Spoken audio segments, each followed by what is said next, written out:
জুলাই সনদ বাস্তবায়নে হ্যাঁর পক্ষে ভোট দেওয়ার আহ্বান জানিয়েছেন প্রধান উপদেষ্টা ডক্টর মোহাম্মদ ইউনূস। সোমবার সন্ধ্যায় দেশবাসীর উদ্দেশ্যে এক ভিডিও বার্তায় তিনি বলেন, গণভোটে হ্যাঁর পক্ষে মত দিলে বৈষম্য, শোষণ আর নিপীড়ন থেকে মুক্ত হবে বাংলাদেশ। হ্যাঁতে সিল দিলে নতুন বাংলাদেশ গড়ার দরজা খুলে যাবে। আসসালামু আলাইকুম। জুলাই গণ অভ্যুত্থান জাতির ইতিহাসে এক অসাধারণ অর্জন। এটি অপ্রত্যাশিতভাবে জাতির জীবনে গণতন্ত্র, ন্যায় বিচার ও মানুষের অধিকার প্রতিষ্ঠার সুযোগ এনে দিয়েছে। এই লক্ষ্যে আমরা এর মধ্যে বেশ কিছু সংস্কার করেছি। আরও গভীর ও সুদূর প্রসারী সংস্কারের জন্য দেশের সকল রাজনৈতিক দলের ঐকমত্যের ভিত্তিতে জুলাই সনদ প্রণয়ন করেছে। এই জুলাই সনদ বাস্তবায়নের জন্য আপনাদের সম্মতি প্রয়োজন। এর জন্য গণভোটের আয়োজন করা হয়েছে। এই গণভোটে অংশ নিন, সনদে আপনার সম্মতি দেন। আগামী 12ই ফেব্রুয়ারি জাতীয় সংসদ নির্বাচনের দিনেই অনুষ্ঠিত হবে গণভোট। গণভোটে আপনি হ্যাঁ ভোট দিলে বৈষম্য, শোষণ আর নিপীড়ন থেকে মুক্ত হবে বাংলাদেশ। গণভোটে হ্যাঁ ভোট মানে তত্ত্বাবধায়ক সরকার ও নির্বাচন কমিশন গঠনে সরকার ও বিরোধী দল একসঙ্গে কাজ করবে। সরকার ইচ্ছামতো সংবিধান পরিবর্তন করতে পারবে না। গুরুত্বপূর্ণ পরিবর্তনের জন্য জনগণের সম্মতি নিতে হবে। এতে আরও বলা আছে, বিরোধী দল থেকে ডেপুটি স্পিকার ও সংসদের গুরুত্বপূর্ণ কমিটির সভাপতিরা নির্বাচিত হবেন। একজন ব্যক্তি সর্বোচ্চ 10 বছরের বেশি প্রধানমন্ত্রী থাকতে পারবেন না। বিচার ব্যবস্থা স্বাধীনভাবে কাজ করবে। সংসদে নারীদের প্রতিনিধিত্ব বাড়বে।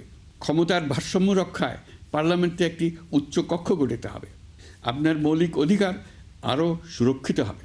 রাষ্ট্রভাষা বাংলার পাশাপাশি অন্যান্য জাতিগোষ্ঠীর ভাষাও সাংবিধানিকভাবে স্বীকৃতি পাবে।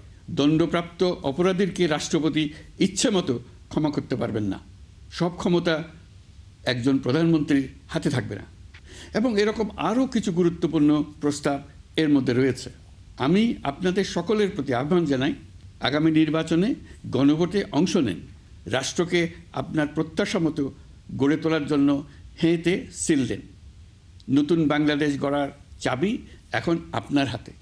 হেঁতে সিল দিলে নতুন বাংলাদেশ গড়ার দরজা খুলে যাবে।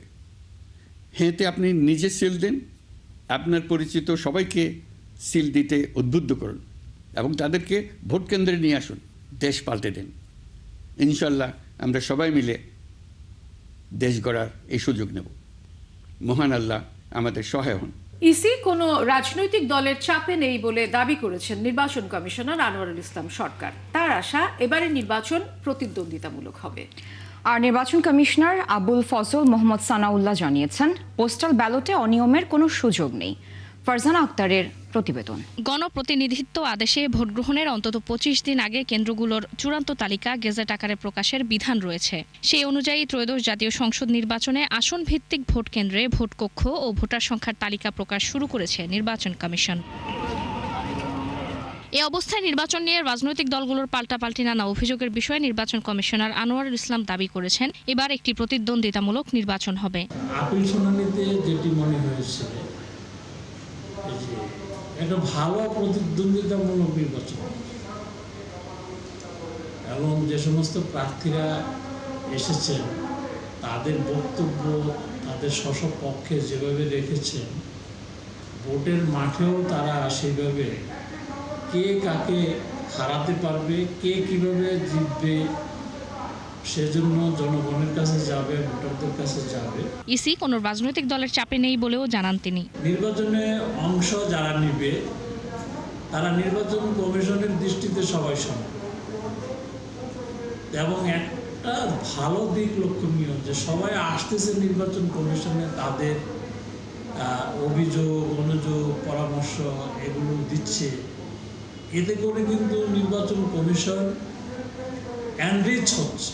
পোস্টাল ব্যালটে অনিয়মের কোনো সুযোগ নেই বলে দাবি করেছেন আরেক নির্বাচন কমিশনার সানাউল্লাহ। রাজনৈতিক দল পলিটিক্যাল স্টেটমেন্ট দিবে, সেগুলোর দিকে আমার দেখার দরকার নেই। আমার কাছে ক্লিয়ার কিনা যে আমি নিরপেক্ষভাবে কাজ করছি কিনা। যারা নির্দিষ্ট পদ্ধতি অবলম্বন করে ভোট দিবেন না তাদেরগুলো হয়তো বাদ পড়ে যাবে। তো তারপরেও যে ব্যালটগুলো পরিচ্ছন্ন ব্যালট থাকবে এগুলো আপনাদের কাছে যাবে, যেগুলো নিয়ে কোনো ডাউট নেই। এদিকে দিনভর ইসির সামনে অবস্থান কর্মসূচি পালনের পর নির্বাচন কমিশনে বৈঠক করে ছাত্রদল।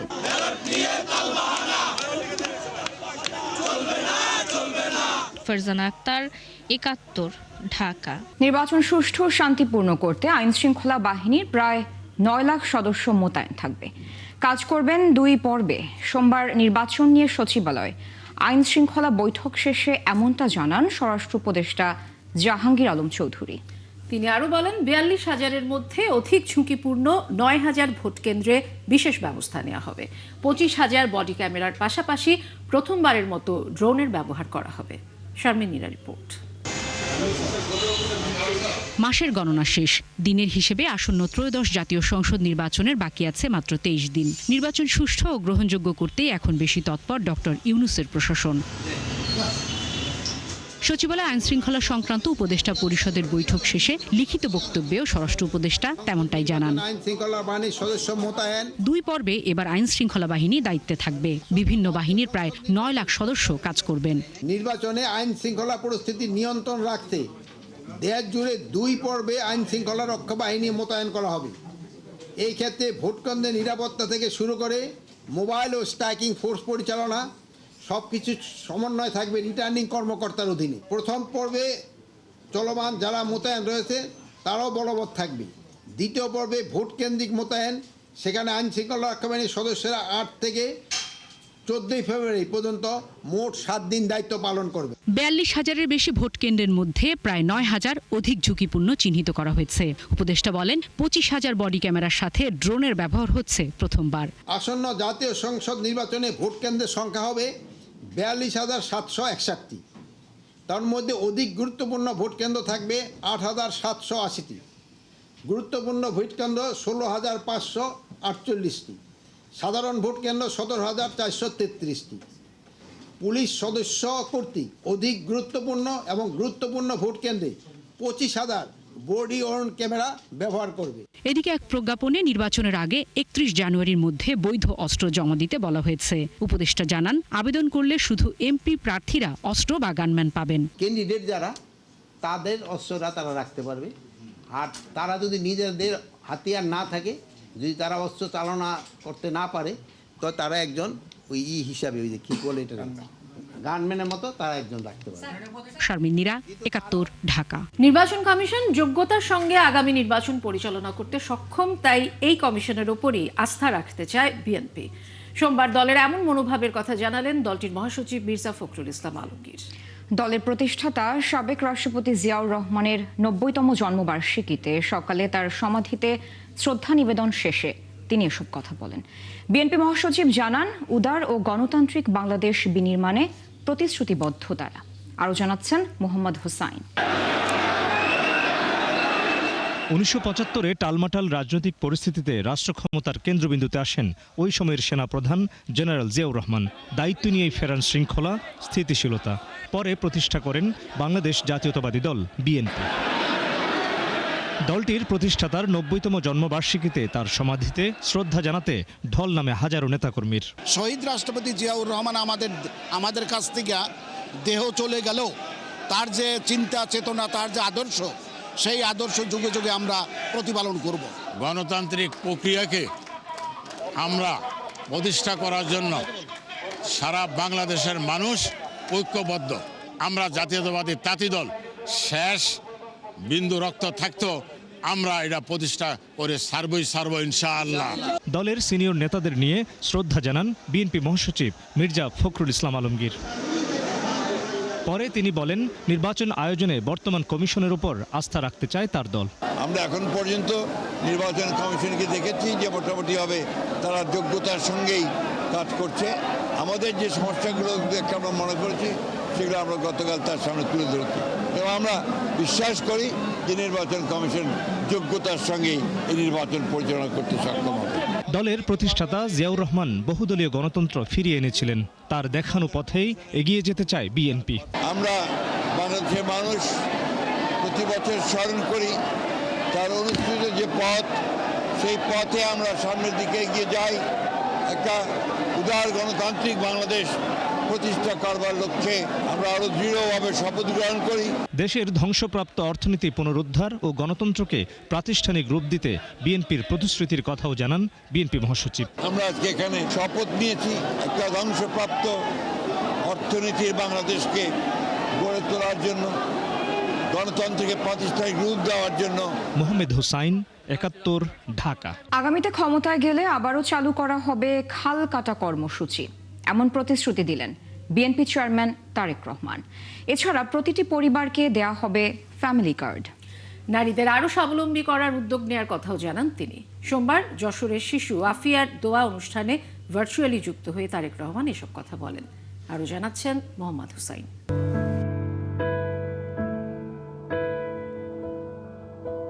অতি ফর্সা গায়ের রঙের কারণে শিশু আফিয়াকে ছেড়ে চলে যায় তার বাবা।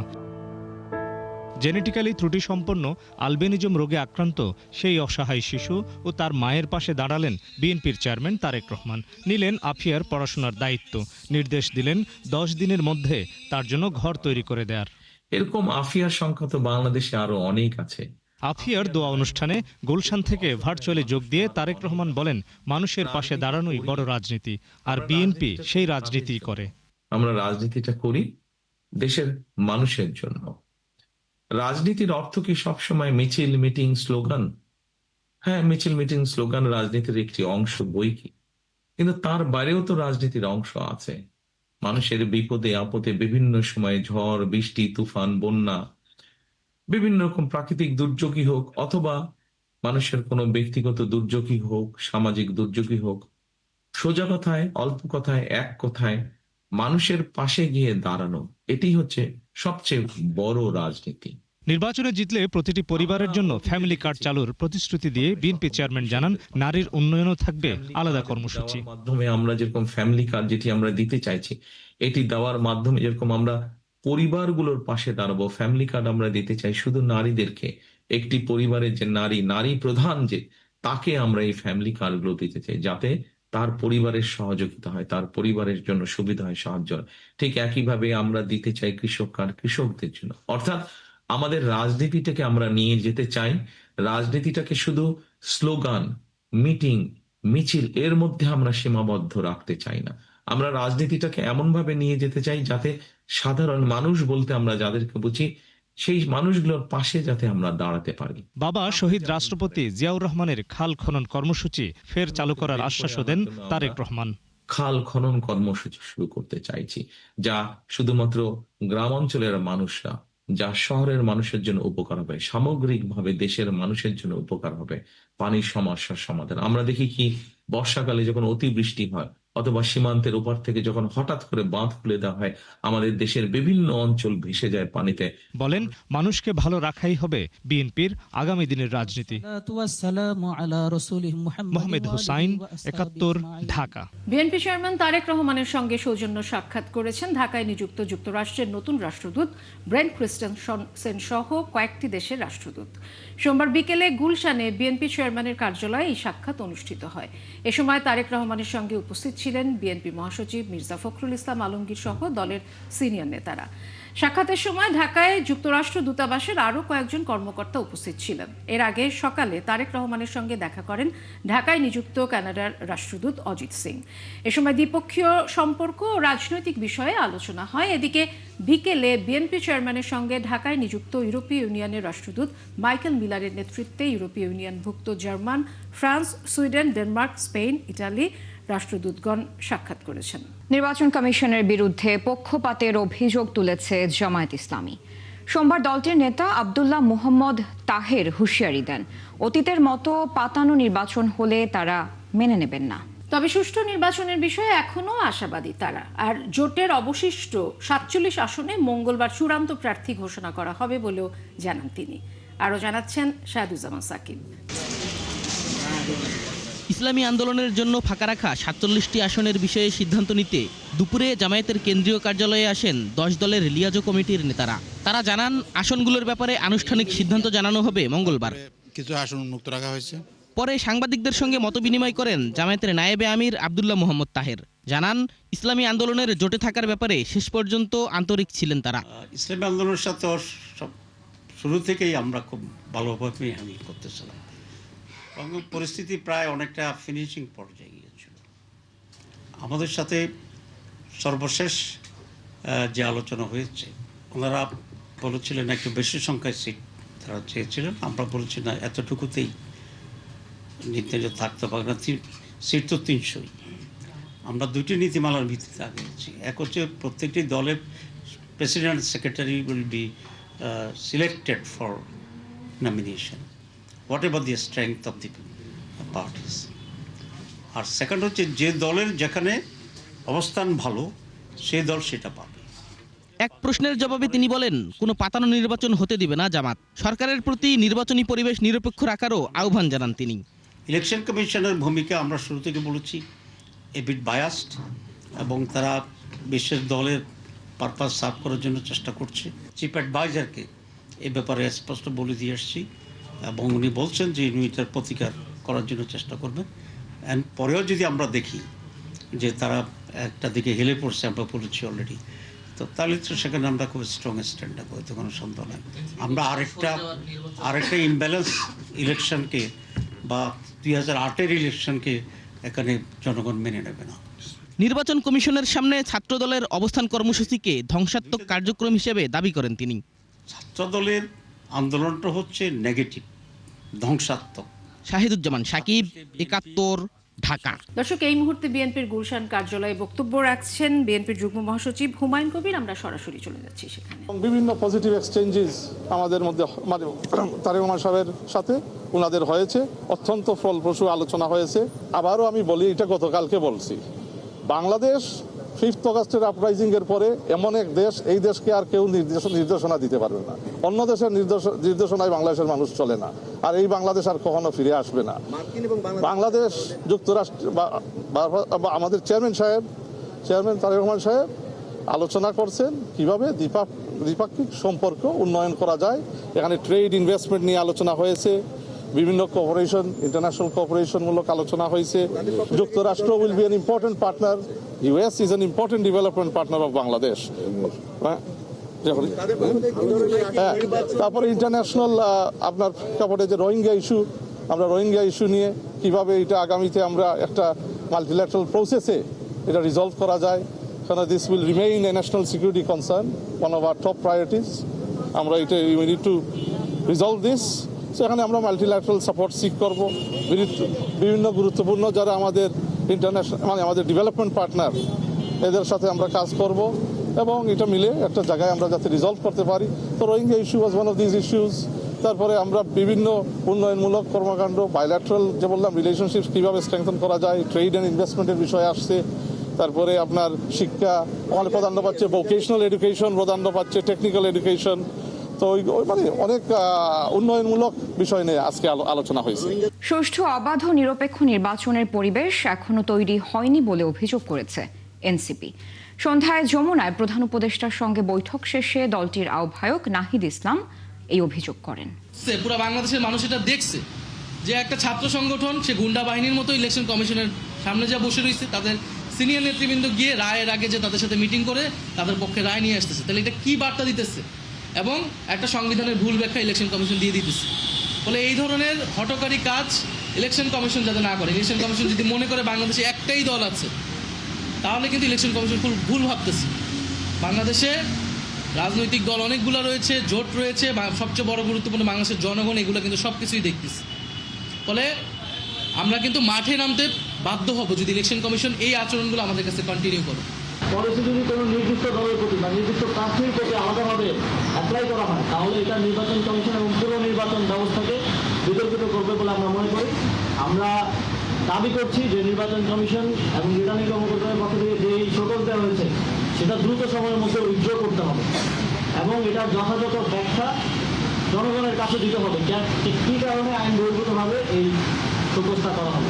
গত নির্বাচনে মনোনয়ন বাণিজ্য করায় মামলা হয়েছে জাতীয় পার্টির নেতা মশিউর রহমান রাঙা ও সাবেক এমপি পনির উদ্দিনের বিরুদ্ধে। সোমবার এমন তথ্য দিয়ে দুদক মহাপরিচালক জানান, এবারও মনোনয়ন বাণিজ্য হচ্ছে কিনা সেদিকে নজর আছে তাদের। এদিকে সাবেক গণপূর্ত প্রতিমন্ত্রী শরীফ আহমেদের বিরুদ্ধে চার্জশিট দিয়েছে দুদক।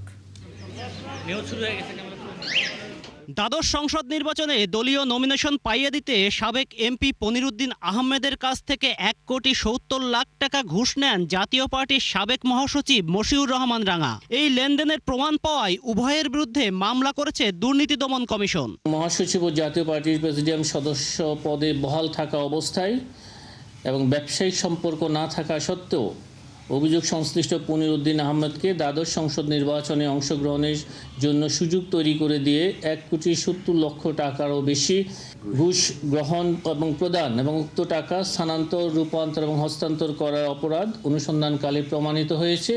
এই কারণে তাদের উভয়ের বিরুদ্ধে দণ্ডবিধির সংশ্লিষ্ট ধারা, দুর্নীতি প্রতিরোধ আইন 1947 এবং মানি লন্ডারিং প্রতিরোধ আইন 2012 সংশ্লিষ্ট ধারায় এতে মামলা রুজুর সিদ্ধান্ত গৃহীত হয়েছে।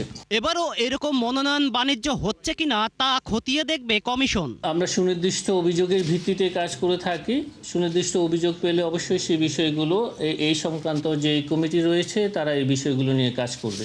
এছাড়া দুর্নীতির মামলায় সাবেক গণপূর্ত প্রতিমন্ত্রী শরীফ আহমেদের বিরুদ্ধে চার্জশিট দাখিল করেছে দুদক। জনাব শরীফ আহমেদ, প্রাক্তন সংসদ সদস্য, ময়মনসিংহ 2 এবং সাবেক ইমতিয়াজ সনি, 71, ঢাকা। আসন্ন জাতীয় সংসদ নির্বাচনকে কেন্দ্র করে মানিকগঞ্জের নারী উদ্যোক্তাদের মধ্যে নানা জল্পনা কল্পনা ও প্রত্যাশা তৈরি হয়েছে।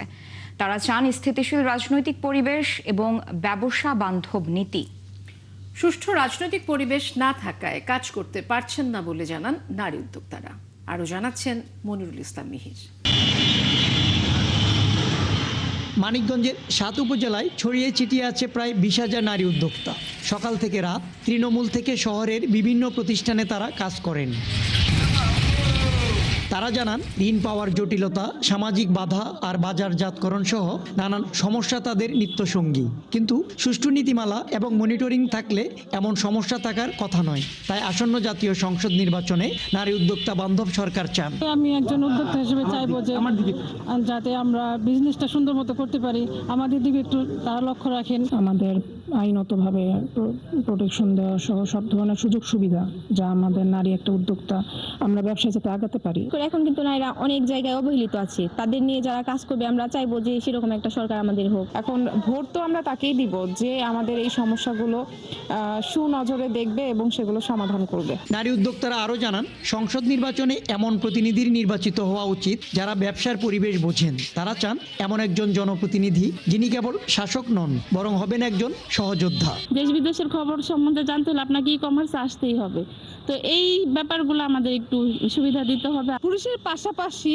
নিজের কাজকে প্রদর্শন করে এগিয়ে যেতে পারবো এরকম একটা সরকার আমাদের অবশ্যই দরকার। আমাদের মাঝে এমন একজন ব্যক্তি আসুক যে কিনা জনগণের জন্য, দেশের জন্য, দশের জন্য কাজ করবেন। নির্বাচন বিশ্লেষকদের মতে এবার নারী ভোটারদের একটি বড় অংশই স্বনির্ভর নারী, যে কারণে প্রার্থীদের জয় পরাজয়ে তাদের ভোট বড় নিয়ামক হয়ে উঠতে পারে।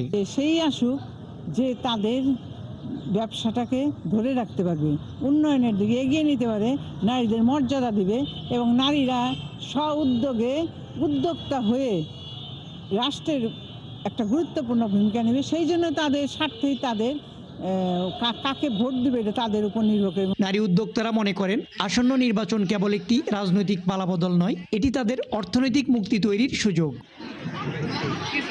মনিরুল ইসলাম মিহির, 71, মানিকগঞ্জ। ইতালির বাংলাদেশি কমিউনিটিতে শুরু থেকেই নারীদের উপস্থিতি ছিল প্রতিটি ক্ষেত্রেই। পরিবার, কর্মস্থান এমনকি ব্যবসা প্রতিষ্ঠান সবকিছুতেই তাদের রয়েছে অনন্য অবদান। রেমিটেন্স যোদ্ধা এই প্রবাসী নারীরা আসন্ন জাতীয় সংসদ নির্বাচনে নতুন সরকারের কাছে কি প্রত্যাশা করেন? লাবণ্য চৌধুরীর 4র্থ পর্বের প্রতিবেদনে বিস্তারিত। বাংলাদেশে গণতন্ত্রের চর্চা, সুষ্ঠু নির্বাচন এবং জনগণের রায়ে মনোনীত সরকার আসুক আসন্ন জাতীয় সংসদ নির্বাচনে, এমনই বলেছেন ইতালিতে বসবাসরত প্রবাসী নারীরা। সুন্দর সুষ্ঠু নির্বাচন হোক এটাই কাম্য। আর মূলত আমরা চাচ্ছি যে গণতান্ত্রিক যে সরকার, গণতান্ত্রিক প্রথা এটা যেন বজায় থাকে। আমরা যেন সুন্দরভাবে ভোট কেন্দ্রে যেতে গিয়ে ভোট দিতে পারি এবং ব্যালট পেপারের মাধ্যমে সুন্দরভাবে ভোটটা পৌঁছাতে পারি। চেয়েছেন সামগ্রিকভাবে নারীদের নিরাপত্তা, বৈষম্যহীন সুস্থ ও নিরাপদ জীবন যাপনের অনুকূল পরিবেশ। আমরা নারীরা যেখানে যাই সেখানে যেন আমরা পূর্ণ একটা সম্মান পাই, নারীদের দিকে সবাই একটু ভালো দৃষ্টিতে দেখো, কোনো বৈষম্যবোধ না থাকুক। আমরা ঘর থেকে যেহেতু বের হয়ে নিশ্চিন্তে আবার বাড়ি ফিরে আসতে পারি, সেই নিরাপত্তাটা আমাদের দিবে, সেই প্রতিশ্রুতি আমাদের দিবে। প্রবাস জীবনে এই নারীরা পরিবার, কর্মজীবন ও ব্যবসা প্রতিষ্ঠান সামলিয়ে চলার পাশাপাশি কাজ করে যাচ্ছেন সামাজিক ও রাজনৈতিক কার্যক্রমে। কিন্তু দেশে ও প্রবাসে নারীদের বাধা হয়ে দাঁড়িয়ে আছে সাইবার বুলিং। চেয়েছেন আইনের যথাযথ প্রয়োগ। সাইবার বুলিং এর যে বিষয়টা থাকে সেটা বন্ধ করতে হবে, তা না হলে আমরা নারীরা যারা কাজ করতে চাই তাদের এই সাইবার বুলিং এর মাধ্যমে আমরা পিছিয়ে যাই। সেই সঙ্গে বিভিন্ন দেশে কর্মী নারীরা শারীরিক ও মানসিক নির্যাতন সহ প্রতিকূল পরিস্থিতির সম্মুখীন হন। তাদের সমস্যা সমাধানে চেয়েছেন সংসদে নারী প্রতিনিধি। মধ্যপ্রাচ্যের দেশগুলোতে অনেকভাবে প্রবাসী নারীদেরকে অত্যাচার করা হয়, মানসিক, শারীরিক এবং যৌন হয়রানিতে। আগামীতে একজন প্রবাসী নারী প্রতিনিধি সংসদে প্রয়োজন, যাতে করে এই সমস্যার সমাধান করতে পারে। লাবণ্য চৌধুরী, ৭১। দর্শক, চলছে সংবাদ সংযোগ। সরাসরি সংবাদ অনুষ্ঠান দেখতে চোখ রাখুন ৭১-এর ফেসবুক পেজে এবং সাবস্ক্রাইব করুন ৭১ ইউটিউব চ্যানেল। থাকুন ৭১-এর সাথে।